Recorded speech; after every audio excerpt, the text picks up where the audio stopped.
A trilha do PAIF, mas o conteúdo serve para todos os serviços.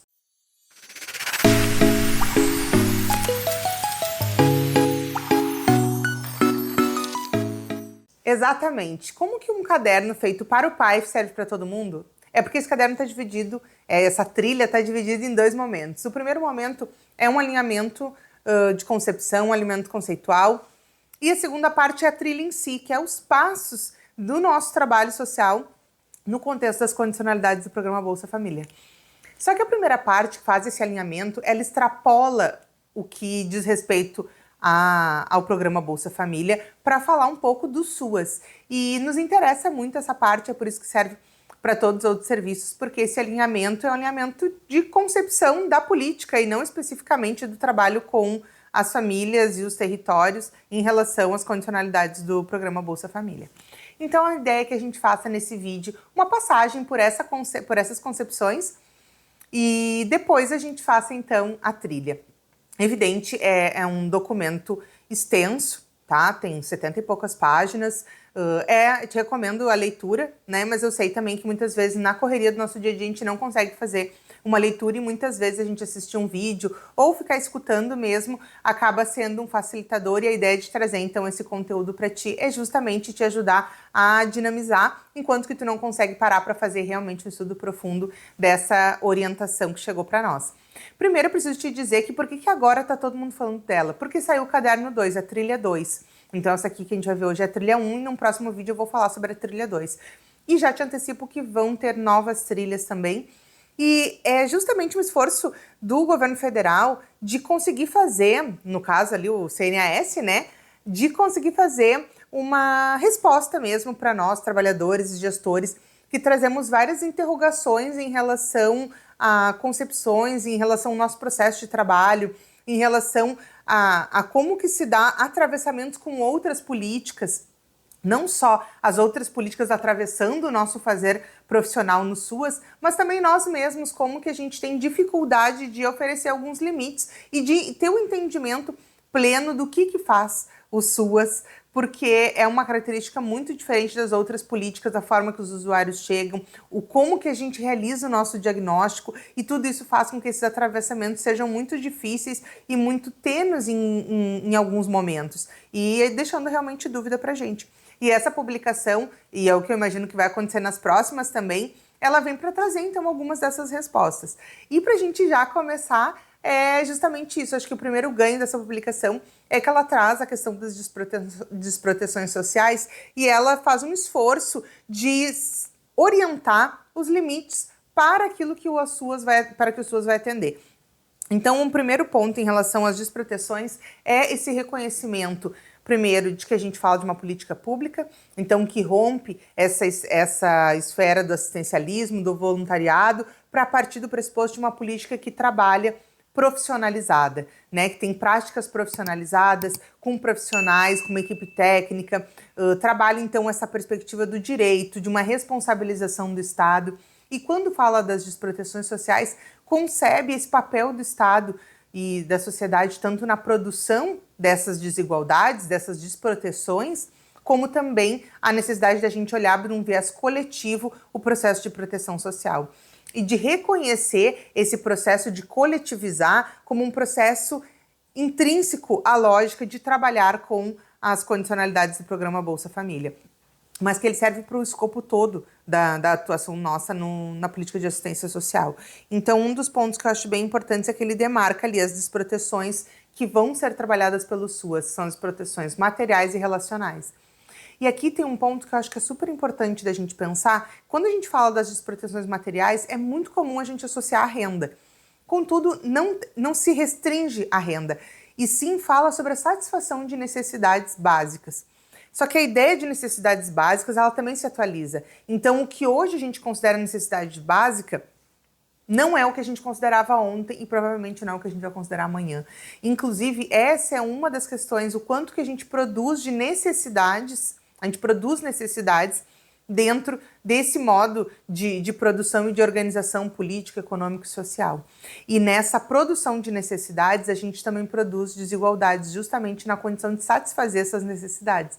Então, a gente tem aí dentro dessa lógica de uma desproteção material, essa concepção. Então, a gente olhar para isso, superando esse recorte de renda, é muito importante, porque senão a gente sempre fica nessa ideia de que é importante é ter renda e que com a renda a gente consegue adquirir, a gente consegue comprar a satisfação dessas necessidades.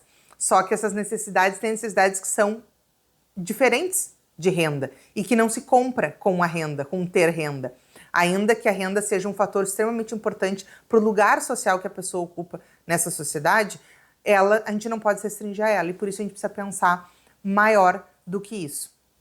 E em relação à parte das desproteções relacionais, fala justamente das relações sociais, né? E do quanto que elas são produtoras também dessa desigualdade de exclusão, de preconceito, de violências, e, enfim, da fragilização dos vínculos, de rompimento mesmo dos vínculos, e de, sem dúvida, aqui ser o ponto alto da nossa intervenção, porque a gente entende que ao ter um fortalecimento dos vínculos, ao constituir uma rede de apoio mais robusta e mais sólida, com laços mais firmes, a gente garante mais proteção. E quando a gente fala dessa rede de apoio, a gente está falando de uma rede de apoio não só familiar, a gente está falando de uma rede de apoio que é comunitária, uma rede de apoio com as políticas públicas, uma rede de apoio com movimentos sociais.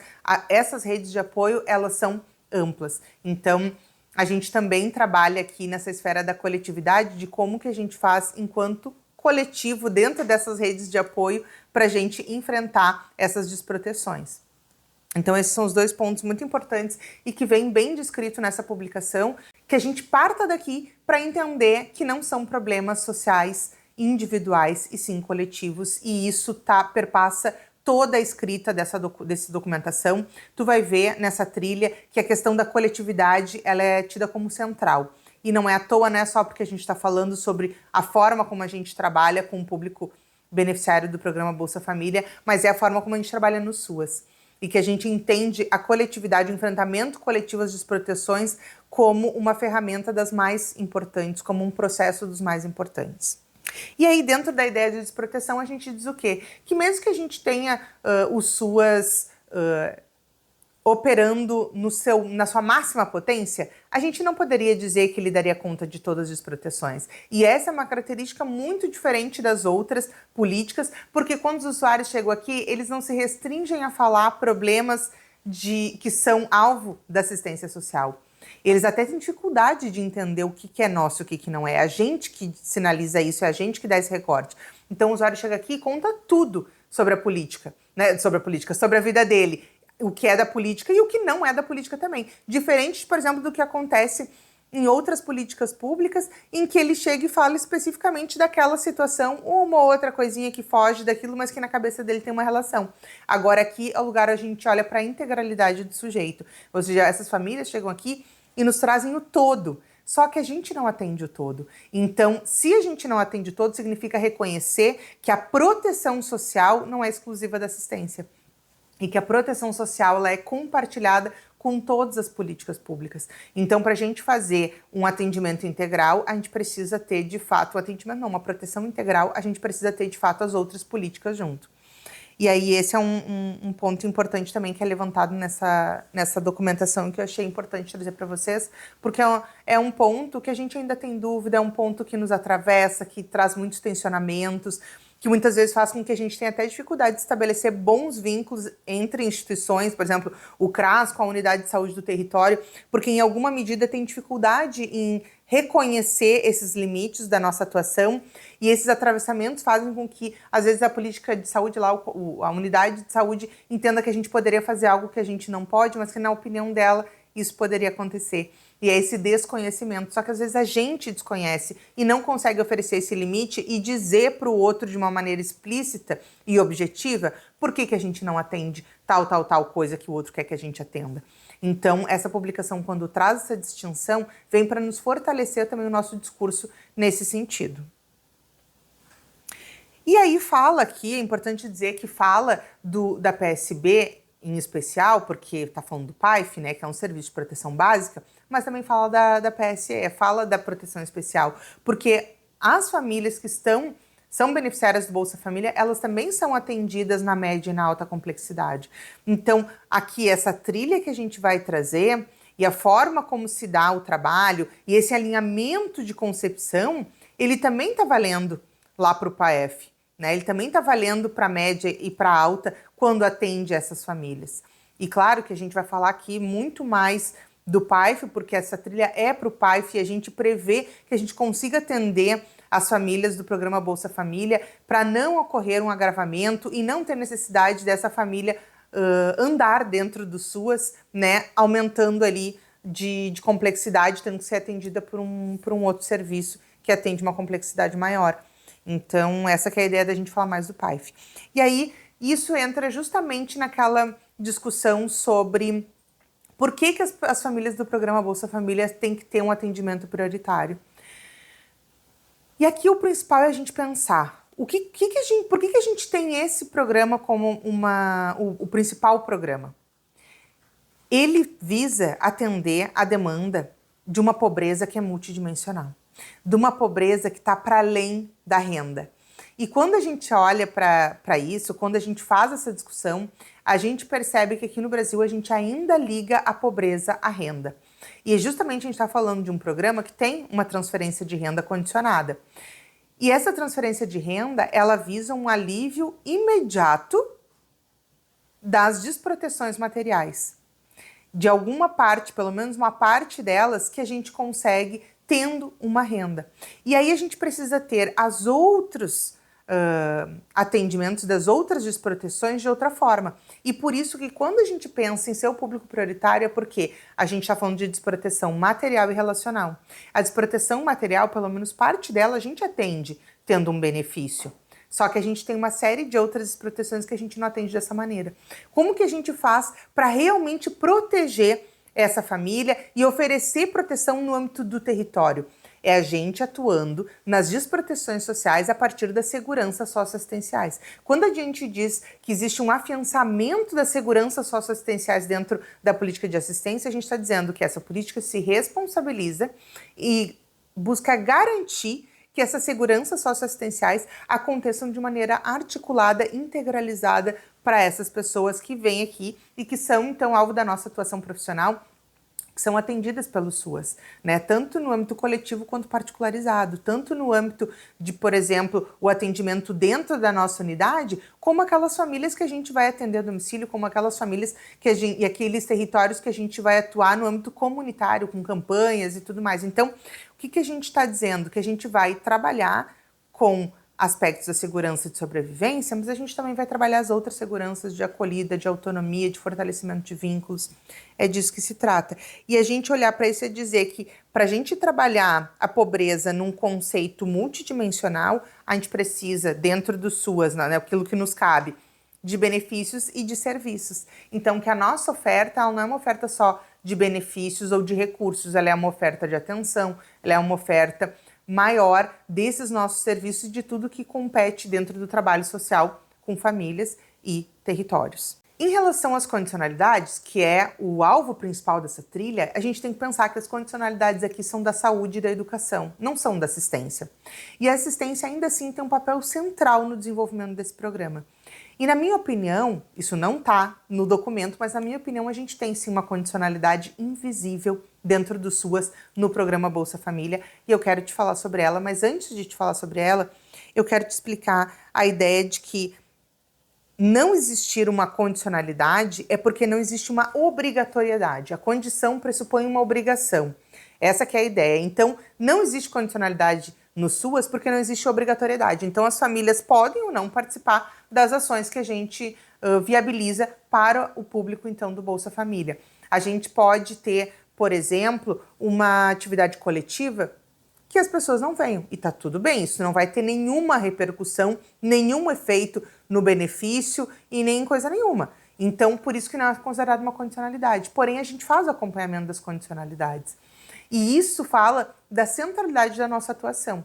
E aí a gente tem duas maneiras que a gente pode acompanhar. Uma é a gente fala do acompanhamento PAEF e outra a gente fala do acompanhamento das condicionalidades. E ambos dizem respeito ao programa Bolsa Família por um sentido. Quando a gente fala do acompanhamento PAIF para as famílias que estão então no programa Bolsa Família, a gente está falando daquele acompanhamento planejado, contínuo, que tem meta, que tem um objetivo, que está estruturado em cima de um projeto de vida construído com essa família. A gente está falando desse trabalho, né? Quando a gente fala do acompanhamento das condicionalidades, a gente está falando de um processo que é de monitoramento, que é de sistematização de informações, que nos ajudam a fazer uma leitura do não cumprimento das condicionalidades, porque esse não cumprimento, ele nos dá um diagnóstico de desproteções do território.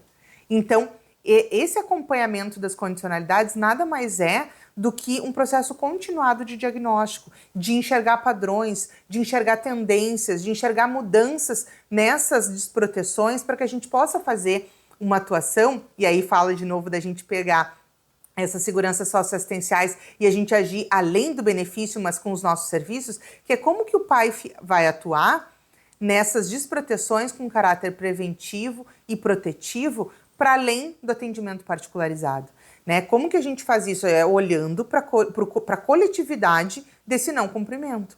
E é a gente entendendo que essa família ela não pode ser responsabilizada ou culpabilizada pelo não cumprimento. Então, a gente tem aí dois pontos quando a gente pensa em não cumprir, que de um lado é não cumprir porque não tem essa oferta, então a gente fala que o problema é do Estado, e aí tem ali se é inexistente, se é pouco, insuficiente, né, essa prestação desse serviço, e é por isso que não há um cumprimento daquela condicionalidade. Por exemplo, não tem escola para colocar as crianças, logo as crianças não estão vinculadas a esse espaço de proteção. Então, esse é um ponto, mas isso é responsabilidade da família? Não, é responsabilidade do Estado que não ofertou. Então, isso não vai ter um efeito para a família. Só que isso nos interessa olhar se não cumprimento por parte do Estado, porque isso revela uma desproteção muito grande na falta de acesso a políticas públicas, a direitos sociais, direitos amplos, direitos fundamentais, né? Principalmente quando a gente pensa aqui em criança e adolescente. Então, é esse olhar que nos ajuda, e esse acompanhamento das condicionalidades, ele passa por uma rotina do processo de gestão dos benefícios.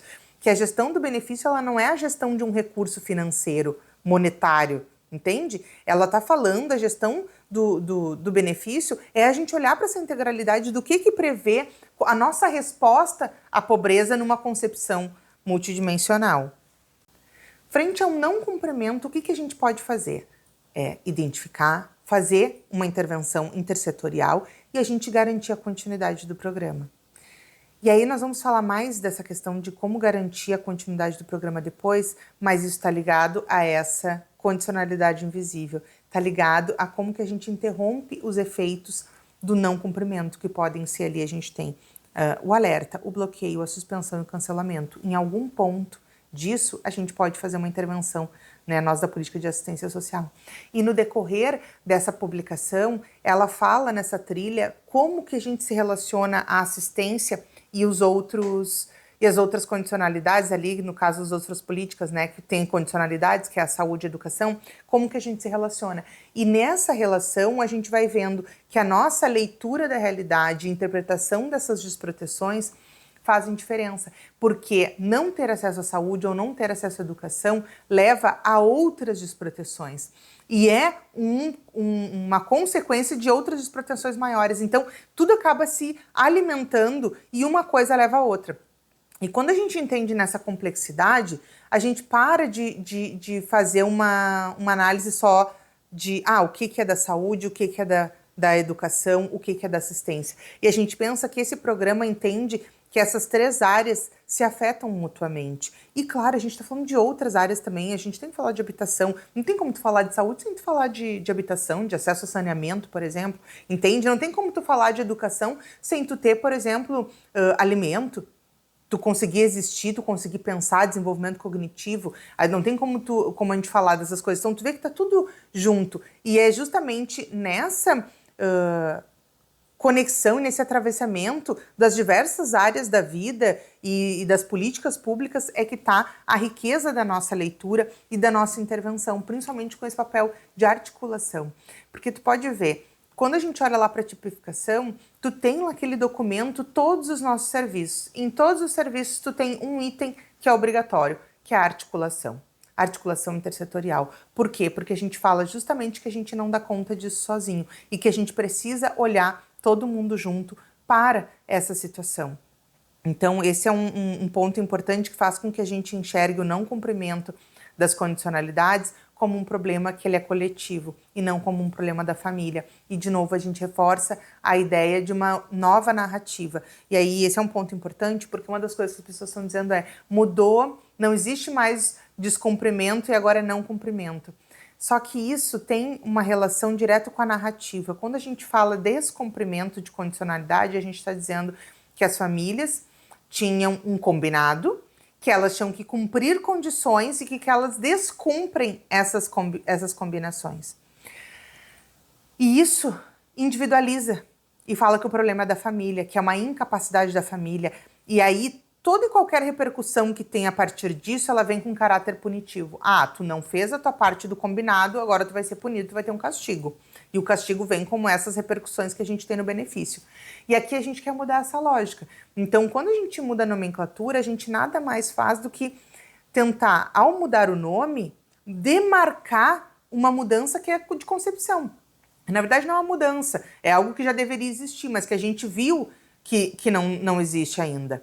Que mesmo a gente tendo falado disso de outras formas, ainda não deu. Então, a gente vai lá e demarca com uma mudança de terminologia. Então, o não cumprimento não é o não cumprimento da família. Pode ser o não cumprimento do Estado e pode ser o não cumprimento da família. E o não cumprimento da família continua não sendo um problema da família, mas sim sendo um conjunto de desproteções que a gente vai diagnosticar. E por isso a gente não pune. É essa que é a ideia. Então, a gente tenta, a partir da mudança da nomenclatura, né, dessa terminologia, a gente trazer para as pessoas outras nuances e a gente tentar fazer um outro caminho de narrativa que não seja esse punitivo, não seja esse fiscalizatório, que coloca para as famílias do Bolsa Família que elas estão sendo avaliadas, entende? Essa que é a ideia muitas vezes. Então, tu deixa de cumprir. E aí agora esse descumprimento passa a não existir e a gente passa a usar então a terminologia de não cumprimento. Que esse não cumprimento não precisa ser um descumprimento da família, mas pode ser um não cumprimento por parte do Estado. Que isso já existia antes, mas que agora vem muito mais nítido e essa publicação faz essa demarcação importante de relação entre o Estado e a família e que o Estado pode não cumprir e fala ali de como que ele pode não cumprir, né? Que são essas hipóteses de inexistência, de insuficiência da política pública naquela localidade. E aí a gente tem dois pontos super importantes quando a gente pensa na política de assistência, que é a matricialidade sociofamiliar e a territorialidade. E aí esses dois pontos atravessam totalmente o nosso trabalho com o programa Bolsa Família. E aí vai falar o quê? Dentro aqui da discussão, eu acho que o ponto principal que vem como uma articulação temática importante é a esfera do cuidado. Então, vamos lá. A gente pensa o quê? A família é um primeiro espaço de socialização e de proteção.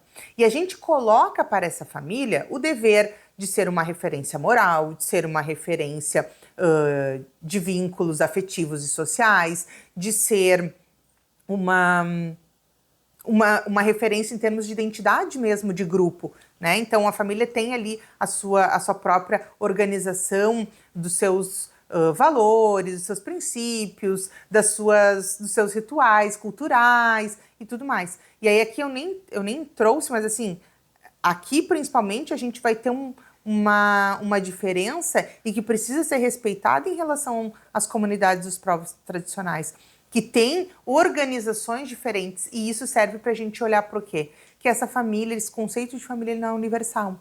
Dentro do contexto histórico que a gente vive hoje, tu tem diferentes lugares, concepções de família diferentes. Então, quando a gente fala de um conceito de família dentro do SUAS, a gente está querendo dizer, olha, vamos parar de olhar a família como aquela nuclear, papai, mamãe, filhinhos? Vamos? É isso que a gente está fazendo, e a gente amplia. Só que mesmo que a gente amplie, a gente não vai dar conta com aquele conceito de entender e traduzir qual é a família que está no território.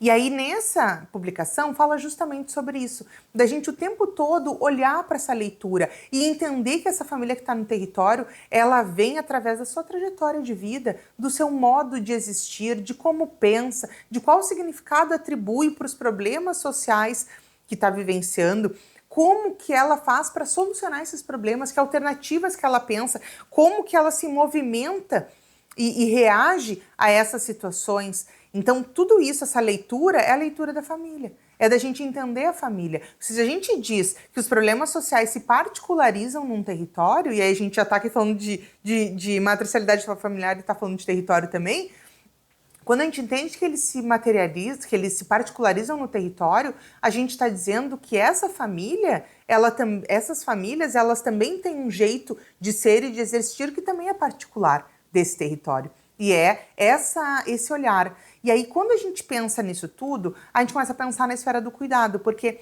a família tem esse lugar de fazer um cuidado e uma proteção, tanto que o tempo todo que a gente vai trabalhar as vulnerabilidades, os riscos, enxergar as desproteções sociais, o que o nosso olhar lá no fim está tentando perceber?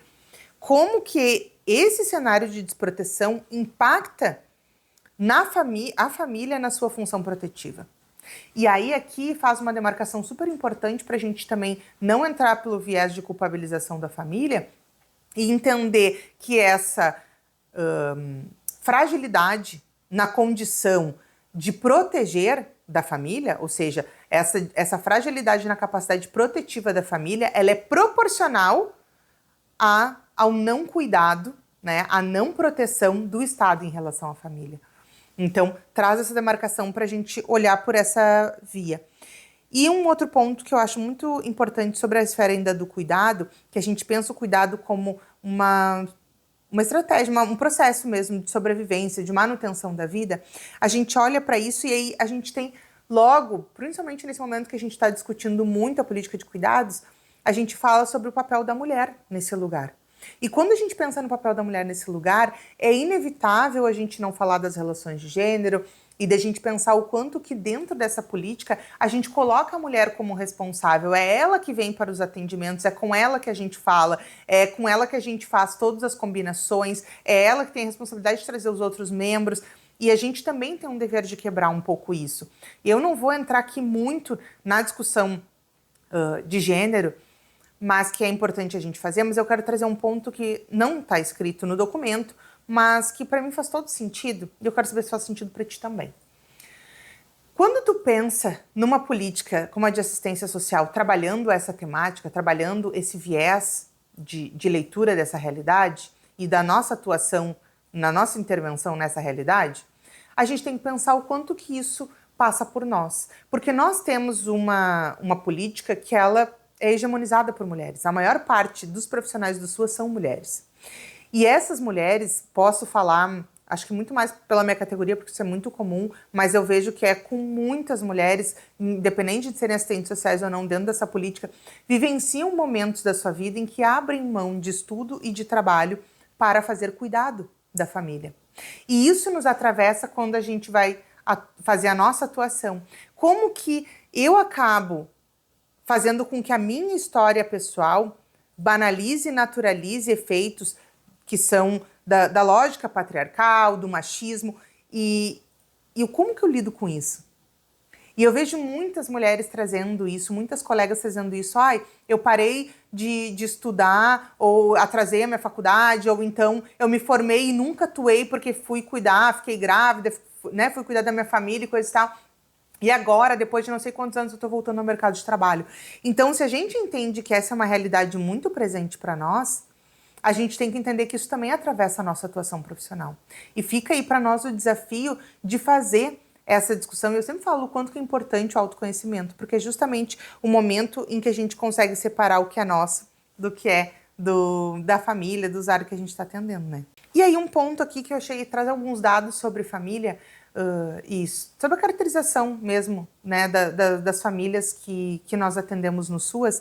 Eu achei muito importante a gente pensar, tem ali um ponto que fala sobre a questão dos dados do IBGE em relação à pobreza, mas o que eu quero trazer mais importante é que a gente falou aqui de um atravessamento que é de gênero, mas a gente tem outros atravessamentos. 69% do público que está no cadastro único, que basicamente é um público dentro ali do escopo do programa Bolsa Família, são pessoas negras. E aí a gente considera aqui pretas e pardas, né? 69%. E 56% são famílias monoparentais. Então a gente está falando de famílias constituídos por um adulto, geralmente com crianças. Essas famílias monoparentais são de mulheres. São as mulheres sozinhas com seus filhos. Então, olha como a gente tem um atravessamento enorme por conta da quantidade de pessoas que nós atendemos que estão dentro desse perfil. Então, não tem como tu pensar desproteção social sem pensar o atravessamento de gênero, sem pensar o atravessamento de raça e etnia. Não tem como trabalhar isso sem pensar nas camadas de vulnerabilidade que se adicionam por conta dessa caracterização. Então, isso é um ponto super importante que apareceu aqui nesse documento e é muito importante da gente realmente levar para o nosso dia a dia.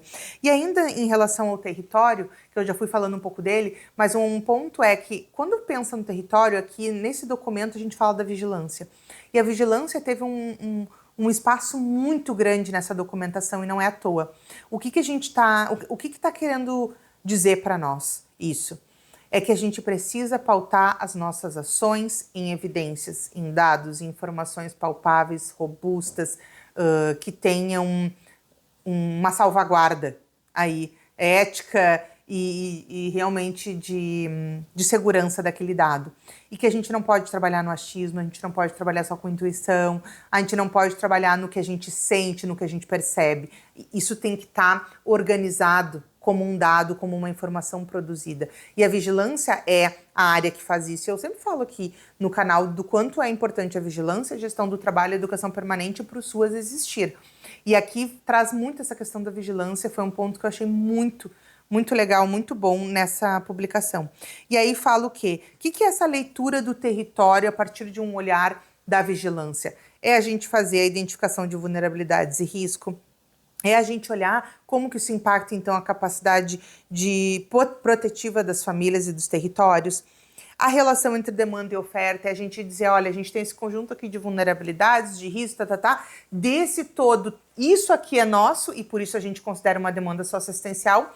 E disso aqui que é nosso, a gente está oferecendo isso aqui. Será que o que a gente está oferecendo atende essa demanda? Será que isso aqui que a gente está dizendo que são desproteções materiais e relacionais, as nossas ofertas dão conta delas no sentido de favorecer maior proteção ou não?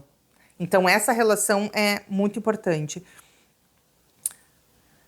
O fortalecimento então do caráter protetivo dessa política, a coletivização de problemas e de soluções, que é a gente dizer, quando a gente faz uma leitura do território, a gente olha para os problemas sociais particularizados naquele local e a gente consegue reconhecer a coletivização do problema, não só porque o problema se expressa em todas as famílias de um território, vamos dizer assim, né, naquele grupo social, mas também porque elas são produzidas coletivamente nessa sociedade, né? Então a gente parte desse pressuposto. E quando a gente coletiviza soluções, a gente está dizendo que a gente vai fazer o enfrentamento coletivo, e então a gente vai olhar soluções que atendam à coletividade, e aí as nossas ofertas estão intrinsecamente ligadas com isso, mas a gente também vai reconhecer que essa comunidade, esse grupo social tem as suas próprias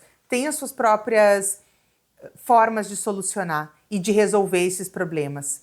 Como que elas encaram, que alternativas que elas acham. Então, isso também é um jeito da gente coletivizar a solução a partir das próprias pessoas, que são as protagonistas, né? Que são as pessoas que dão conta dessa vida. Não é a gente que vai lá com uma varinha mágica e resolve o problema. Por mais que a gente tenha ofertas super assertivas, isso passa por como essa família, como que os indivíduos, os sujeitos, conseguem, ao fazer uso destas ofertas, realmente mudar aquela situação em que eles estão vivendo e se sentirem mais protegidos e estarem de fato mais protegidos, né?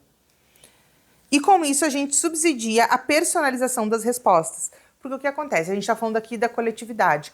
Mas quando a gente vai atender a família, aquela família tem várias questões dessa particularidade que aparecem para ela e que não aparecem na outra família.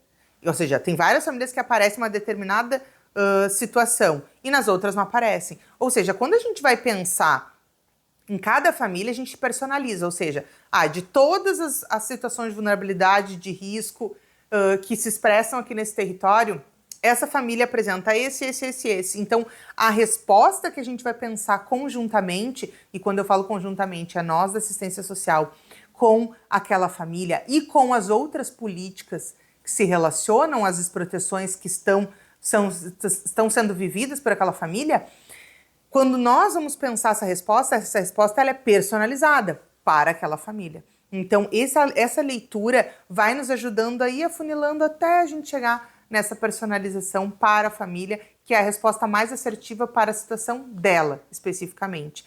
Mas que ela só é possível se a gente faz uma leitura coletiva, porque se a gente olha sempre só para a família, a gente não vai conseguir personalizar. O que a gente vai fazer é individualizar o problema, individualizar a solução, mas não personalizar a partir dessa leitura mais ampla. E aí, quais são, então, os termos que a gente tem atualizado? Eu falei do não cumprimento de condicionalidades, que é uma terminologia que está atualizada, mas a gente tem uma outra que se atualiza também dentro dessa primeira parte aqui, onde a gente faz um alinhamento conceitual, que é justamente a discussão em relação ao trabalho social com famílias, que agora a gente passa a chamar de trabalho social com famílias e território. Entende que não mudou nada? Eu espero que não tenha mudado nada para ti, porque aqui não mudou nada. No canal, todos os nossos materiais, os nossos vídeos já trabalhavam com essa ideia. Então, por que a gente tem uma mudança? De novo, quando a gente dá nome para as coisas, a gente materializa elas de alguma maneira. Então, tu pode ver que esse é uma forma muito comum da gente fazer. Quando tem uma coisa que não existe na prática, a gente dá um nome para ela. Ao dar nome, ela passa a existir. Essa que é a ideia. Então, quando a gente fala trabalho social com famílias, sempre foi trabalho social com famílias dentro de um território. Quando a gente pensa no trabalho social desenvolvido pela assistência social, a gente pensa que ela desenvolve com as famílias, mas que ela também desenvolve com os territórios.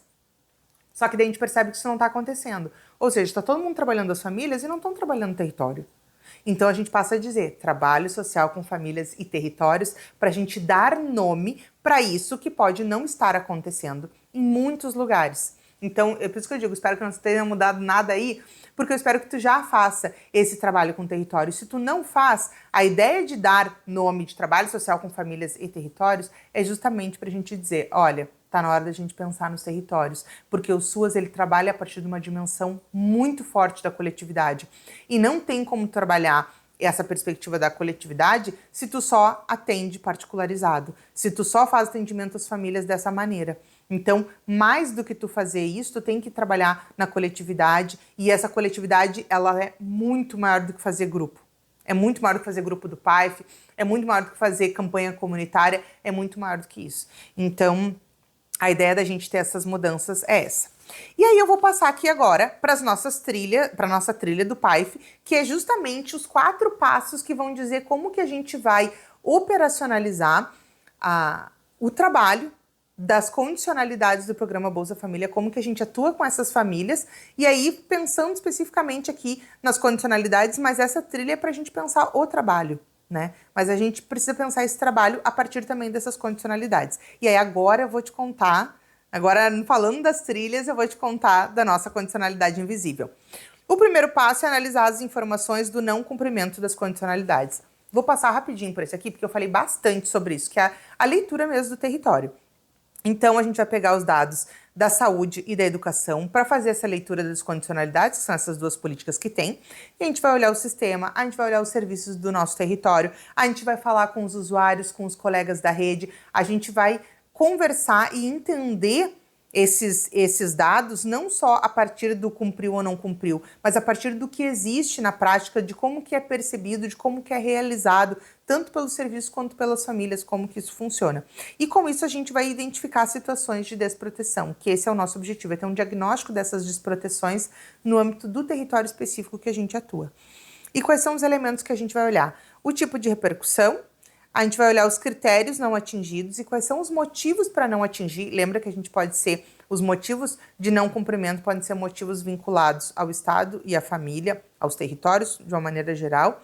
A dimensão relacional, que é dessas desproteções relacionais que a gente falou, ligados ao ciclo de vida, a relação com a capacidade protetiva das famílias e a distribuição nos territórios, que é a gente conseguir entender ali esse não cumprimento das condicionalidades como eles estão distribuindo os territórios, se eles estão em lugares que a gente já conhece e que são áreas de condensamento de vulnerabilidades, vamos dizer territorialmente, são áreas que condensam camadas de vulnerabilidade, de risco, ou elas estão em vazios de atendimento, são espaços que a gente não chega, que as outras políticas também não chegam. A gente vai olhar para isso. E o último elemento é o referenciamento, o atendimento no CRAS ou no CREAS, conforme a família está, é a gente pensar, essas famílias que estão em situação de não cumprimento, são as famílias que a gente já está atendendo? Ou são famílias que não chegaram para nós? São famílias que mesmo a gente oferecendo, por exemplo, atividades coletivas não vieram, mesmo a gente oferecendo atividade particularizada não vieram, são famílias que não estão referenciadas conosco, que a gente não conhece, que a gente não tem uma intervenção. E aí, quais são as nossas fontes de dado? Traz aqui, além do que a gente já falou até aqui, o Observatório do Cadastro Único, o Índice de Vulnerabilidade do CAD e a gestão de condicionalidades lá pelo SICOM. O que a gente pode ver? A gente vai ver padrões, a gente vai ver tendências. Será que existe um padrão progressivo? Por exemplo, quem tem um não cumprimento de condicionalidade X acaba tendo um efeito no seu benefício Y. Como que progride isso? Será que o que a gente faz hoje consegue fazer com que essas famílias que tenham lá uma situação de alerta já consigam voltar? Ou essa família vai progredindo para bloqueio, para suspensão, até o cancelamento, e quando ela progride, por que ela progride?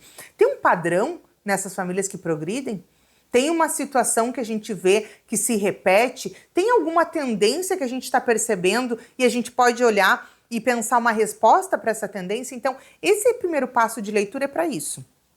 O segundo passo, a gente vai planejar as atividades no PAIF. E aí aqui a gente vai ter uma prioridade para aquelas famílias que a gente não atende, ou seja, para as famílias que não estão referenciadas ou que não participam de nenhuma das nossas atividades, sejam elas coletivas ou particularizadas, que são as famílias que não recebem essa atenção por parte da assistência social. E depois, claro, a gente vai buscar todas as outras famílias, né? E a gente vai priorizar as atividades coletivas. E aí a gente pode aqui fazer essas atividades coletivas pensando nos diferentes cenários. Então a gente pode, por exemplo, fazer uma divisão por fase de repercussão. De alerta, de bloqueio, de suspensão, a gente pode usar essa diferença e vem inclusive marcado ali algumas coisas dentro desse documento de como que a gente pode fazer, tá?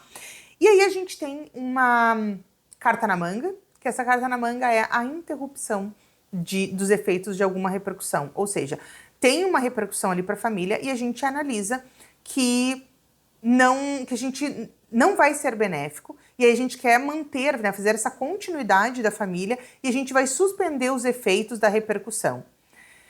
E aí é que mora a condicionalidade invisível. Porque tu já imaginou? A gente não consegue fazer uma intervenção desse caráter, que a gente suspende efeitos do não cumprimento de uma condicionalidade sem a gente saber o que está acontecendo. Então, por exemplo, imagina só, que uma família chega aí no CRAS e fala o seguinte, olha, eu recebi aqui que vão suspender o meu benefício e eu quero que vocês façam alguma coisa para não suspender. Aí tu já te imaginou que tu vai pegar essa situação de uma família que tu não conhece, tu vai te sentar na frente do computador, vai entrar lá no SICOM e vai fazer a interrupção? Não vai. Tu vai dizer, não, peraí, vamos marcar aqui, vamos conversar mais, peraí que eu preciso entender isso aqui, o que está acontecendo? Onde é que tu mora? Como é que funciona? Tu está acessando? Por que tu não conseguiu realizar tal ação daqui a pouco? O que aconteceu? É o Estado que não tem? Não existe isso onde tu está morando? Não existem essas políticas públicas? O que é? Quando a gente vai fazer esse olhar para aquela situação específica daquela família, a gente precisa fazer esses atendimentos. Então, de certa forma, isso acaba sendo uma condicionalidade. E é isso que eu digo que é uma condicionalidade invisível. Porque, na prática, não basta só a família vir e dizer, olha, eu tô com uma suspensão, interrompe aí para mim. Ela tem que passar por algumas coisas obrigatoriamente, para a gente conseguir entender. Faz parte do nosso processo de trabalho a gente ter esse entendimento para a gente conseguir fazer uma intervenção.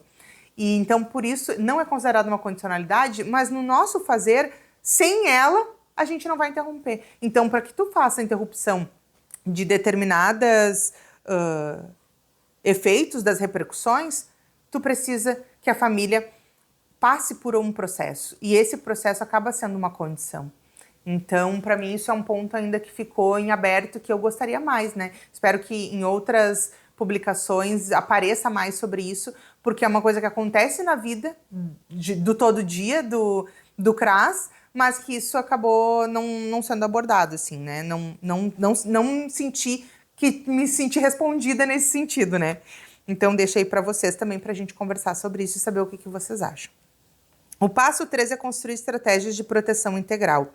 E aqui é a gente priorizar o entendimento acima da operação. Quando a gente fala da gente construir estratégias, mais do que tu ter uma ação concreta sendo realizada, é tu ser estratégico. Entende que a palavra estratégia é a mais importante aqui? E ser estratégico eu faço uma leitura, eu entendo onde eu tenho que intervir, eu faço escolhas metodológicas, faço escolhas políticas de onde eu vou intervir, e aí eu faço uma intervenção. Então, entende que construir uma estratégia é entender o que está acontecendo, ter uma boa leitura e pensar como que eu faço para eu ter os melhores resultados de proteção a partir dessa leitura. É disso que se trata.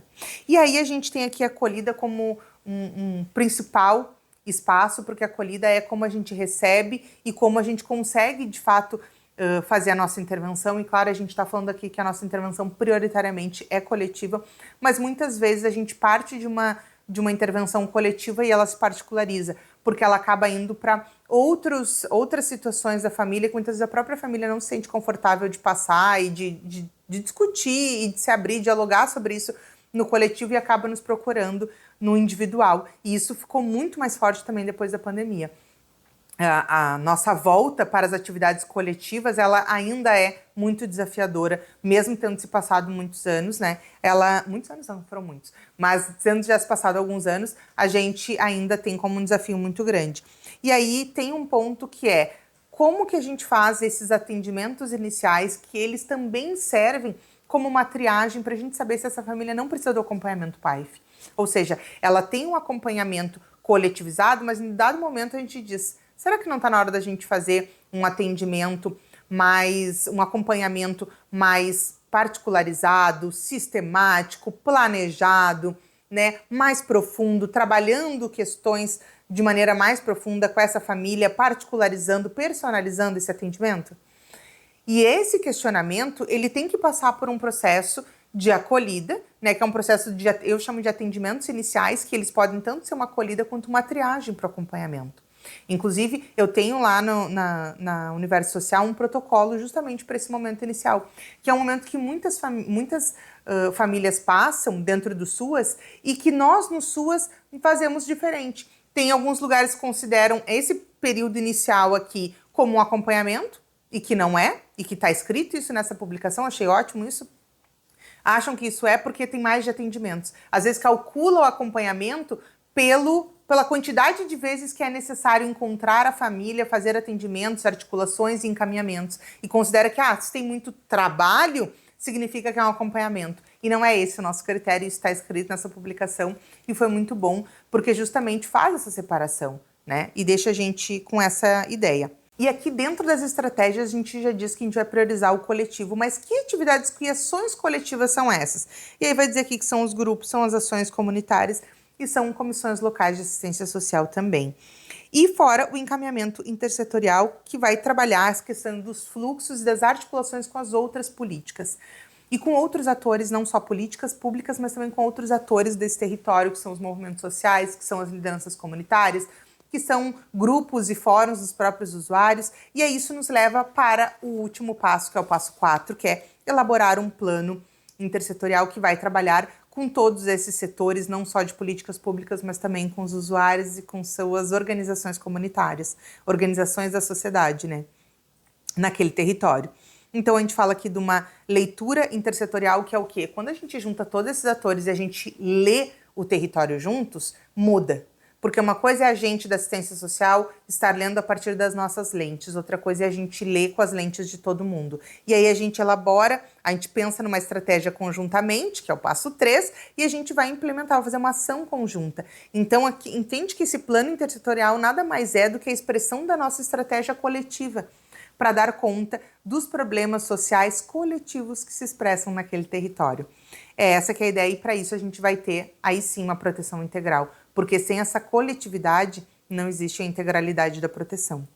E aí o que a gente vai olhar? fenômenos de desproteção do território, caracterização dessas vulnerabilidades e riscos nesse território, o encontro com instâncias de participação e controle, e aí eu trouxe até aqui no outro passo algumas, por exemplo, as comissões locais, né, de assistência social, mas tem aí os fóruns de usuários. A gente pode ter outras estratégias no nível local dos territórios, dos microterritórios, e abordar os determinantes políticos, econômicos, sociais desse não cumprimento das condicionalidades, para a gente elaborar esse plano.